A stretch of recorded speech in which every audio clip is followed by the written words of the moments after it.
El siguiente segmento es, clasificación, F, formativo, educativo cultural, A, apto para todo público.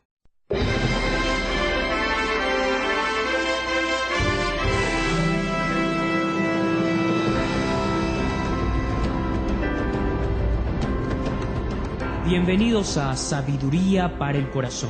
El doctor Stephen Davey, pastor de la Iglesia Colonial y presidente del Seminario Teológico Shepherds, nos invita a conocer más de la Palabra de Dios. Con Biblia en mano, acompáñenos en el estudio de hoy.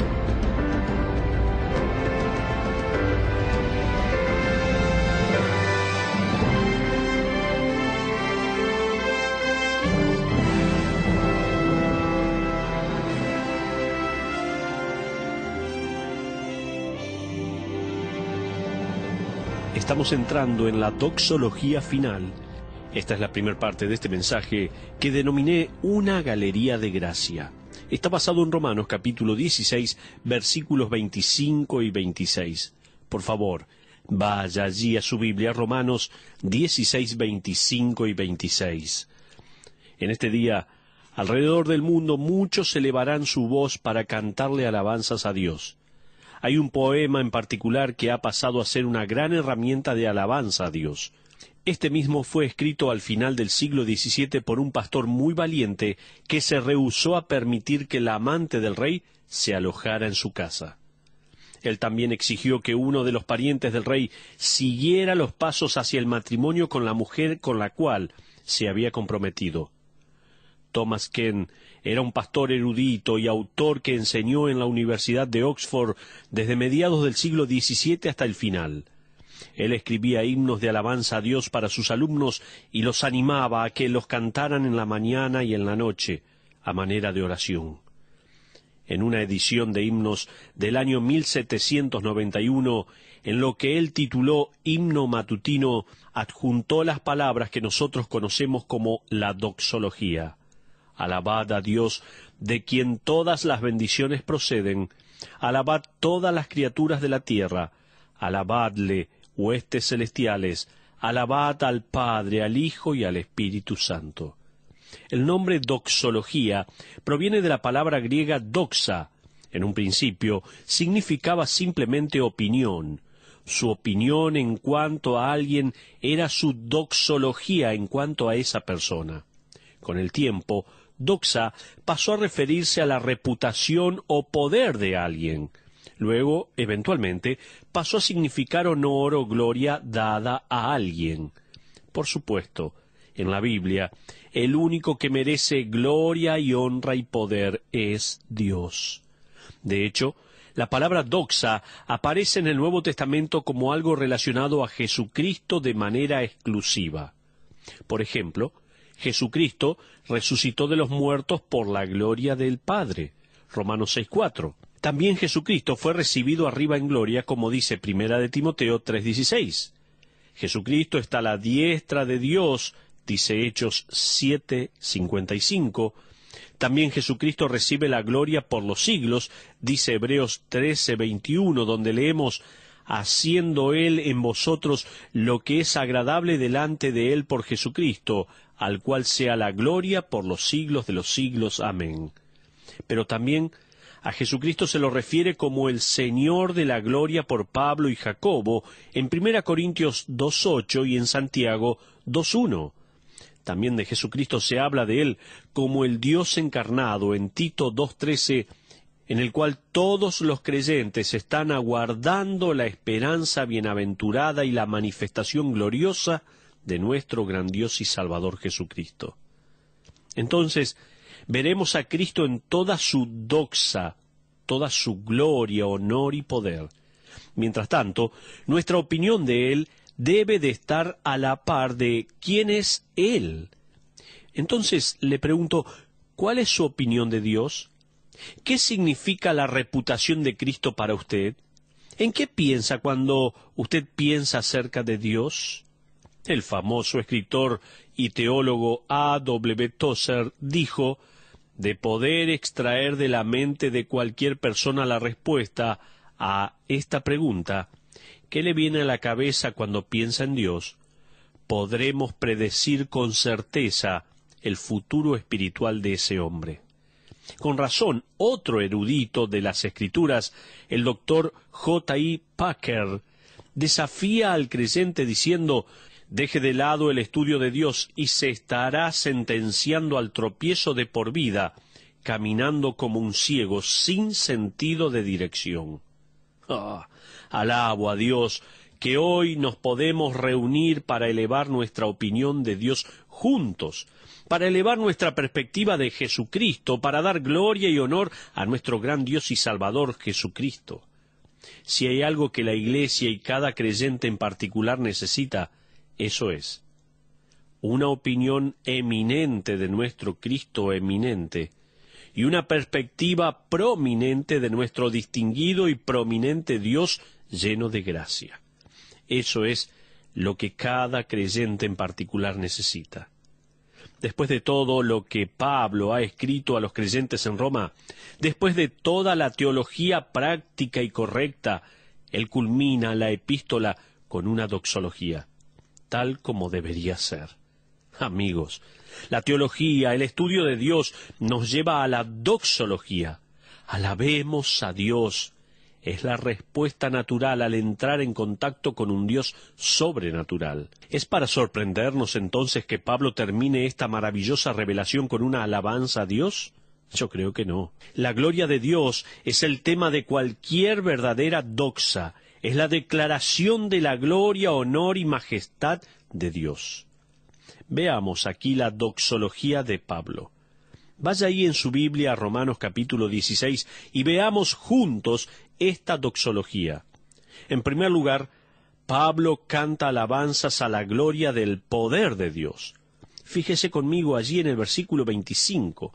Leemos: y al que puede confirmarnos. En el griego, esa palabra allí es dunameo o dinámico. Esa palabra nos da el término castellano dinamita.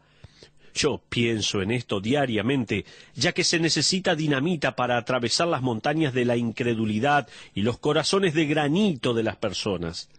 Pablo está diciendo: y al que puede dinámicamente penetrar en corazones depravados, ciegos, pero que también puede construir y establecer vidas para su gloria. Esterizo es la misma palabra que nos da el término castellano transliterado esteroide. Hemos visto muchos artículos en los diarios acerca de atletas utilizando esteroides para tener una ventaja al momento de competir, algo que no es legal en la mayoría de las disciplinas.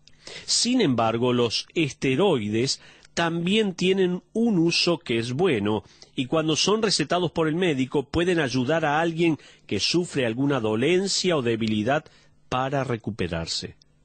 Ahora, los creyentes en Roma eran reconocidos en el mundo por su fe.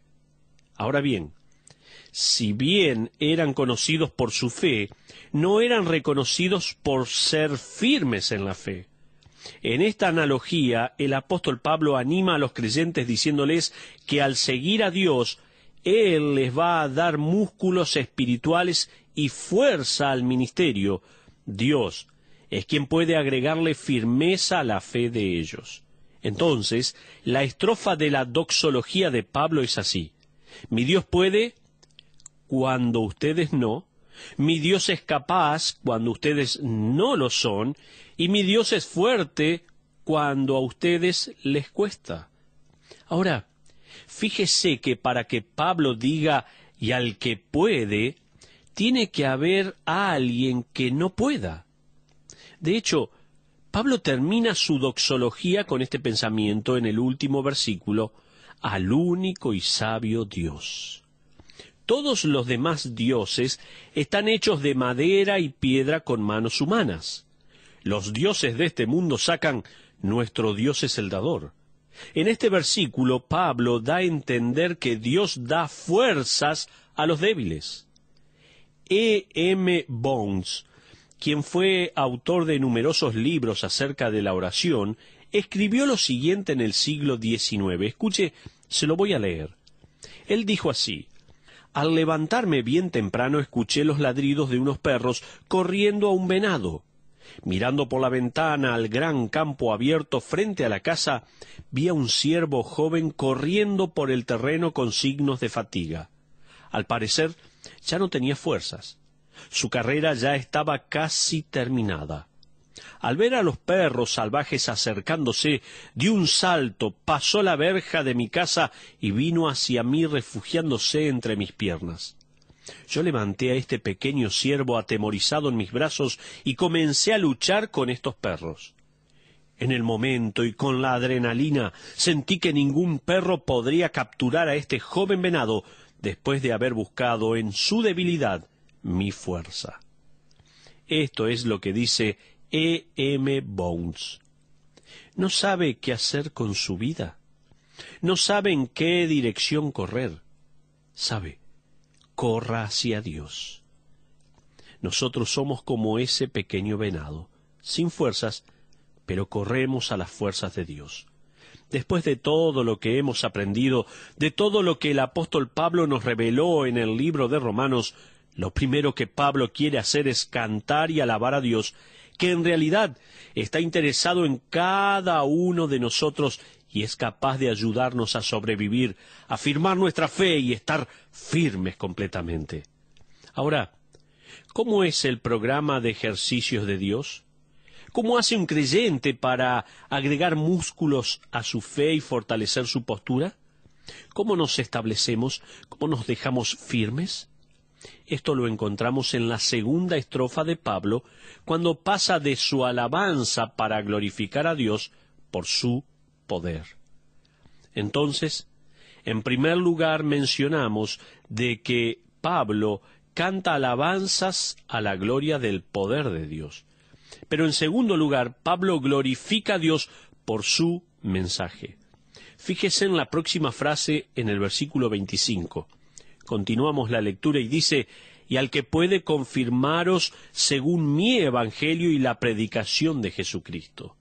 Primero, tenemos la alabanza a Dios por su poder y ahora, la alabanza al mensaje de Dios. Alabemos a Dios por el evangelio y la predicación de Jesucristo. Esta frase en el versículo 25 se podría traducir también según mi evangelio, la predicación acerca de Jesucristo. El evangelio es Jesucristo en absoluto. Sin el evangelio no conoceríamos a Dios, al que solo podemos conocer por medio de Cristo. Sin Cristo, escuche bien, no hay evangelio. El mundo sabe que necesitamos buenas noticias acerca de qué sucede después de la muerte, pero no logran inventar algo convincente. Mire películas, lea libros acerca de la vida después de la muerte y de los ángeles y el mundo espiritual. Son como niños intentando resolver un crucigrama con las letras equivocadas. El pastor británico John Baxter escribió en una ocasión, Jesucristo no vino solamente a predicar un evangelio, Él mismo es ese evangelio. Él no vino meramente a dar pan, Él dijo, yo soy el pan de vida. Él no vino simplemente a arrojar algo de luz, Él dijo, yo soy la luz. Él no vino simplemente para mostrarnos la puerta, Él dijo, yo soy la puerta. Y Él no vino meramente a nombrar un pastor, Él dijo, yo soy el pastor.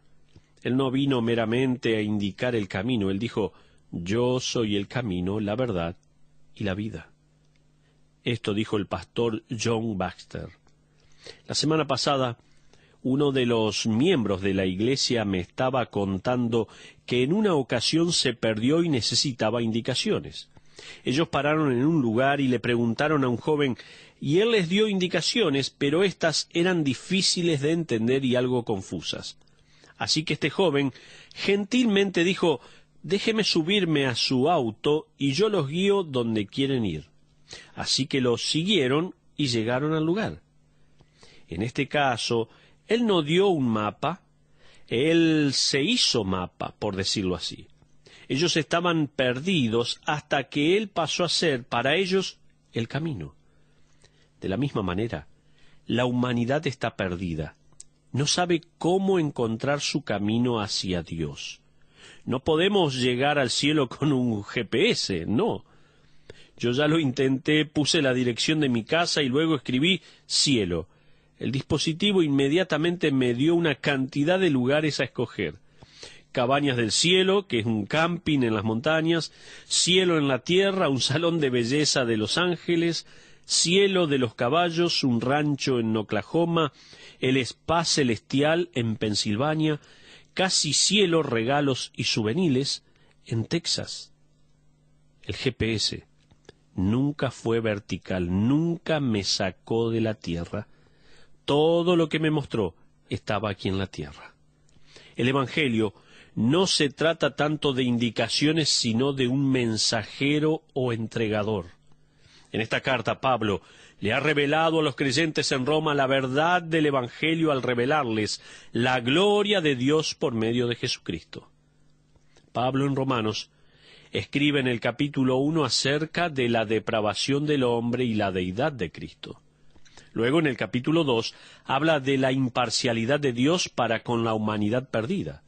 Capítulo 3 clarifica la redención de Cristo. Capítulo 4 conecta el Evangelio con la resurrección de Cristo. Capítulo 5 habla de la muerte de Cristo subyugando la transgresión de Adán. Capítulo 6 explica la nueva vida del creyente en Cristo. Capítulo 7 nos recuerda que Cristo nos libró para que vivamos para Él. Capítulo 8 nos asegura que nuestra victoria es en Cristo. Capítulo 9 declara la soberanía de Cristo. Capítulo 10 demuestra la invitación de Cristo a la humanidad. Capítulo 11 reitera la promesa de Cristo a Israel. Capítulo 12 anima al cuerpo de Cristo a vivir con poder. Capítulo 13 ratifica la supremacía de Cristo. Capítulo 14 extiende la gracia de Cristo. Capítulo 15 exhorta la unidad en Cristo. Y capítulo 16 exalta la gloria de Cristo. Amigos, Dios no mandó un mapa desde el cielo, Él envió al Mesías. Es a causa de Cristo que hoy podemos cantar, alabemos a Dios de quien todas las bendiciones fluyen. La doxología de Dios proclama la gloria del poder de Dios y la gloria del mensaje de Dios.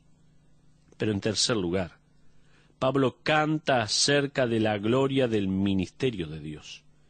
Fíjese nuevamente en los versículos 25 y 26. Allí leemos esta porción de la palabra. Y al que puede confirmaros, según mi evangelio y la predicación de Jesucristo, según la revelación del misterio que se ha mantenido oculto desde tiempos eternos, pero que ha sido manifestado ahora, y que por las escrituras de los profetas, según el mandamiento del Dios eterno, se ha dado a conocer a todas las gentes. Hasta ahí la porción por ahora. Muchos creen que la escritura de los profetas, como dice aquí la porción, este versículo hace referencia a los profetas del Nuevo Testamento, y yo estoy de acuerdo. Pablo escribió de sí mismo, de Apolos y de Pedro como administradores de los misterios de Dios, en 1 Corintios 4:1. Estos eran los profetas del Nuevo Testamento que recibieron revelaciones y la dieron a la iglesia en cuanto a misterios que habían estado escondidos por siglos, pero que ahora se daban a conocer. Muchas gracias por acompañarnos en el estudio de hoy. BBN y el pastor Stephen David lo invitamos a nuestra próxima audición, donde encontraremos más sabiduría para el corazón. Esta fue una producción de BBN.